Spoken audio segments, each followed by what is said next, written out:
Namaskar. Welcome to another episode of Editorial. So the Election Commission and the Election Commissioner is in the news.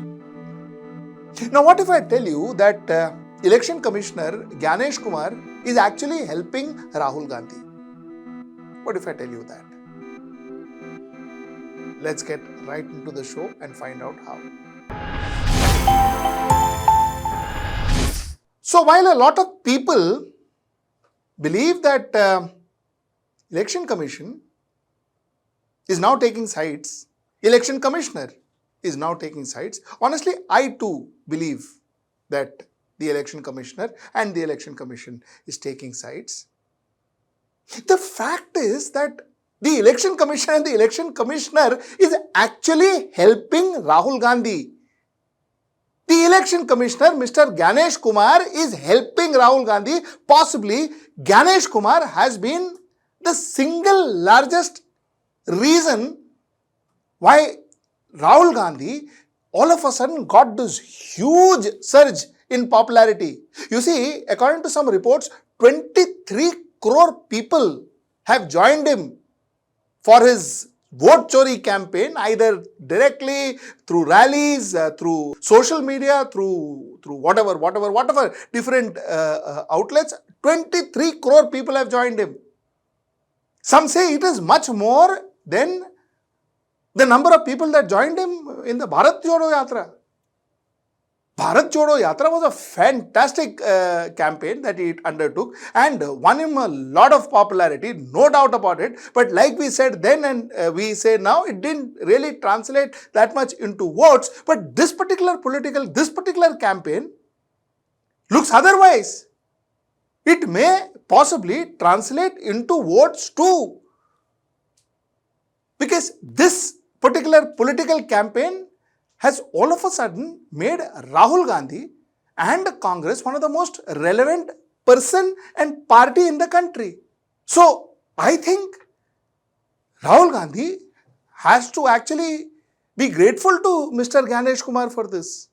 Because if it wasn't for him and if it wasn't for his kind of drawing the line and the war cry and challenge and press conference and asking politicians and political parties to apologize or give an application in 7 days and his claim about standing like a rock of Gibraltar with every voter and all that, if it wasn't for all this theatrics and all this political stunt that a constitutional authority like him undertook, Rahul Gandhi wouldn't have got this mileage.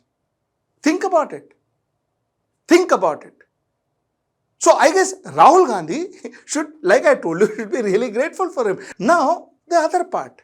Gyanesh Kumar is harming Narendra Modi and harming him very badly. You see, Mr. Narendra Modi is already under a lot of pressure from RSS. Under a lot of pressure from RSS to retire, Mr. Narendra Modi is having a tough time with his best friend Donald Trump. Narendra Modi is pushed into further trouble amongst his voters in the home country and now he has to even tackle what Gyanesh Kumar is doing. You see, end of the day, it is very clear, or at least like I told you in the beginning of the editorial, it looks very clear that who Gyanesh Kumar is batting for. At least that is what common man feels. You see, one wonders who asked the Election Commission to have that press conference day before yesterday. Was it their own idea? Do they have a image department, a PR department which advises them? What made him go and take that press conference day before yesterday? He was not liable to take a press conference and clarify and then ask for 7 days and or apologize to the country and all that. That is not his job. Election Commission is not to school politicians. That's not their job. Their job is to conduct elections. So, what was he doing there? Who asked him to do that? What was this entire story about him gunning after Rahul Gandhi? What was his entire story? Why would he do it? He is a constitutional authority, like I said, for crying out loud. He should have sat down and done his constitutional job. There is an election that he has to run in Bihar. So what exactly was he doing there? Now the fact remains that end of the day, all this makes people believe that somewhere down the line, a Narendra Modi and a Bharatiya Janata Party can actually not win elections after 2024 without the use of some constitutional body or another. This is the impression that is going down. This is the impression that is percolating. Every election, some controversy. And now this controversy about fake voters and fake duplicate voters and all of that. After day before yesterday's press conference, it more or less now looks as if all is not well. That's what the impression most of Indians got. And finally, it is affecting whom? Narendra Modi. It is affecting Narendra Modi because today, the way it looks like is Election Commission equals Bharatiya Janata Party. They seem to be part of the same team. One takes a press conference, the other takes a press conference. Both of them aiming at one person, that is Rahul Gandhi. They are playing for the same team against the same opposition. Isn't it looking that way? So, end of the day, every time Election Commission fails, it is hitting the image of Narendra Modi. So now look at it. At one level, Election Commission is elevating Rahul Gandhi's image, making him more popular, getting him more followers, making more eyeballs see what he is doing, making more people listen to Rahul Gandhi and figure out what he is trying to say. And at the same time, on the other hand, alienating Narendra Modi. This is the first point I wanted to make. The second point I wanted to make is, we very easily, we kind of criticize and we say, this is wrong, election commission is gone, election commission is bad. It is true also, which could be true also. I'm not disputing that. But somewhere down the line, the point that I want to raise today is, do we bother to find out why is all of this going wrong? Because whenever we speak about things not going right in the health department, in the farm, in the agricultural department, in the education department, nobody seems to be interested. Interest and viewership goes up when you have this kind of cases which are trending and you have somebody calling for press conference, presentation, all, then it becomes of national interest. Otherwise, when people talk, when some of us do bring it to your notice, nobody seems to be interested. Why are our constitutional bodies degrading? They're degenerating. Why is it happening? Let's take, for example, this particular appointment. Let's take Gyanesh Kumar, for instance. We all saw what happened in the press conference. There were a lot of talks. We all spoke. I spoke. All of us spoke. But somewhere down the line, have you ever thought why all this happens? Why is it happening in India? You see, Gyanesh Kumar was selected by 3 people. The Prime Minister, a cabinet member, and the leader of the opposition, Rahul Gandhi. 2 people belonging to the same side, 1 person who is supposed to be the third man out. The fact is majority rules. It is not that if 1 person objects, the appointment is put to stay. No, it doesn't. Because Rahul Gandhi objected to Gyanesh Kumar's appointment. But Gyanesh Kumar was appointed. He became the Chief Election Commissioner.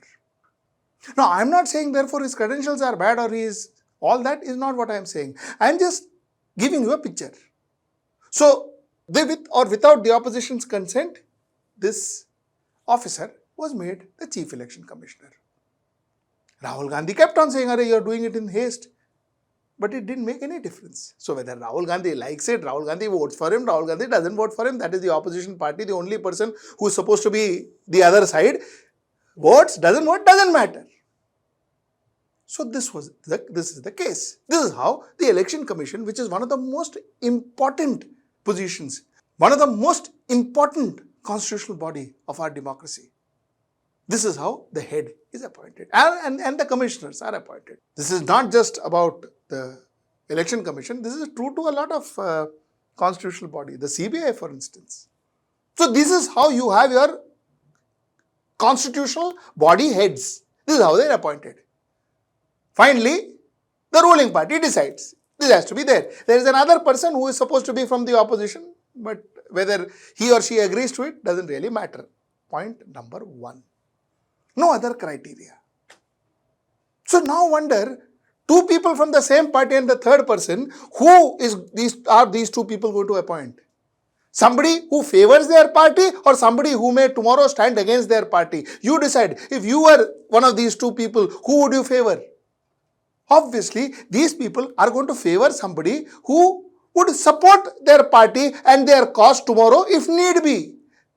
So obviously, the people who are appointed as head of constitutional bodies are decided by these people.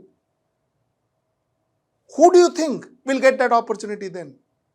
So that's point number 1. Now, point number 2, to just make my point clear. You see, let us talk about Mr. Gyanesh Kumar's career. Mr. Gyanesh Kumar is very highly educated. Mr. Gyanesh Kumar is a 1988 batch of IAS officer. He is Kerala cadre and is the senior of the 2 commissioners in the 3-member panel. So he is the chief election commissioner.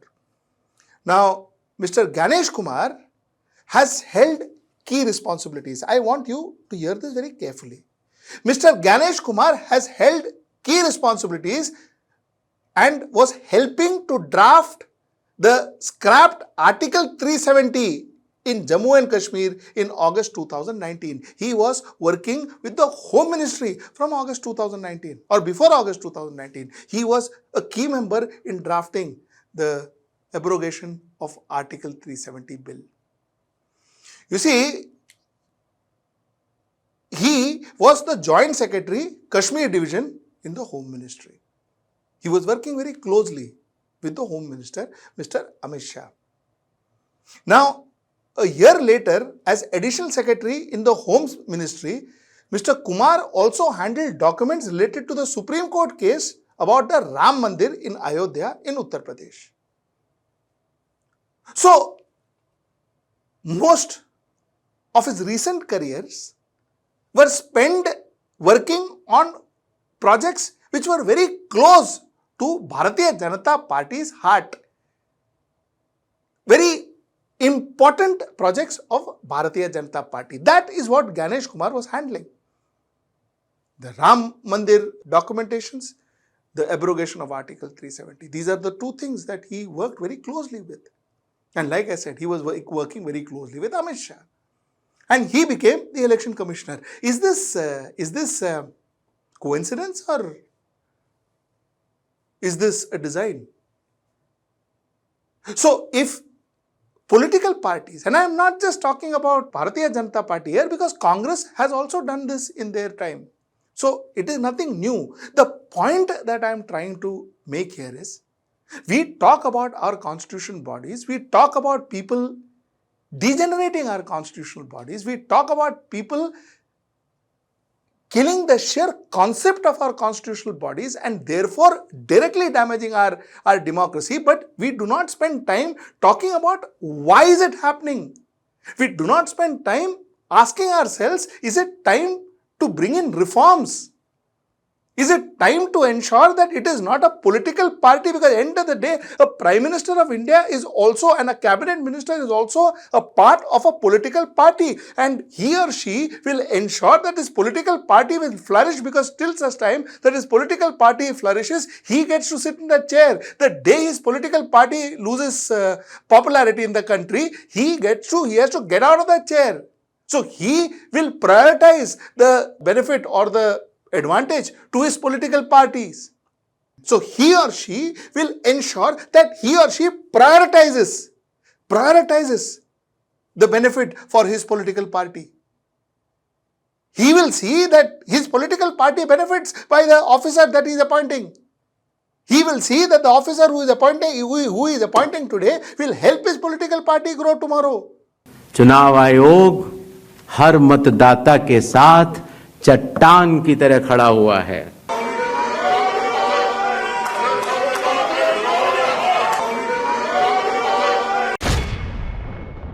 So where is the constitution and where is the constitution body? This is how our appointment is done. So when this is how your appointment is done, then this is what happens. Then if somebody sides that particular political party, somebody, completely works with and for that particular political party, what are you surprised about? You let that happen, didn't we? Did any one of us raise question on that? Like I said, most of us don't even see a episode of on such topics. So this is also a fact. That's the point I wanted to raise today, and till I see you next time, that's tomorrow at 10. Namaskar.